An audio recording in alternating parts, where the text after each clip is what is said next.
ఇప్పుడు second one చూడండి.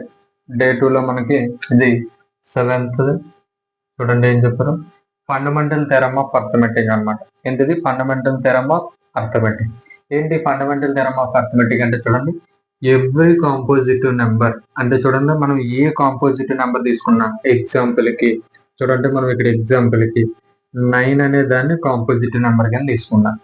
ఓకేనా, ఆల్రెడీ 9 కి చూడండి 1 ఒక ఫ్యాక్టర్, 9 ఒక factor, at the same time 3 కూడా ఒక ఫ్యాక్టర్, అంటే మోర్ దెన్ 2 ఫ్యాక్టర్స్ వచ్చాయి కాబట్టి 9 అనేది కాంపోజిటివ్ నెంబర్.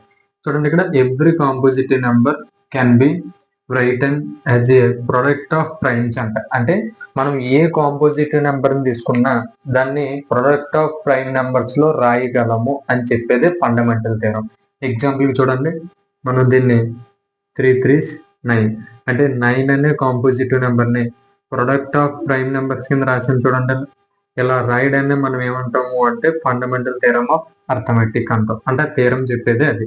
ఇప్పుడు ఇంకొక ఎగ్జాంపుల్ చూడండి, 24 అనే ఒక కాంపోజిటివ్ నెంబర్ తీసుకున్నాను.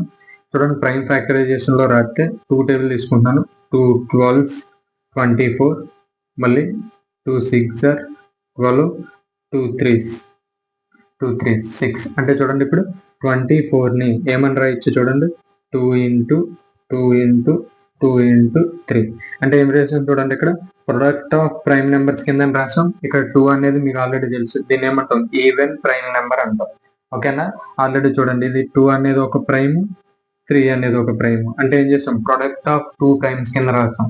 అలా ఒక కాంపోజిటివ్ నెంబర్ ని ప్రొడక్ట్ ఆఫ్ ప్రైమ్ నెంబర్స్ కింద మనం రాస్తే దాన్ని ఏమనాలి అంటే ఫండమెంటల్ థియరం అంటాం. ఓకేనా, నెక్స్ట్ వన్ చూడండి.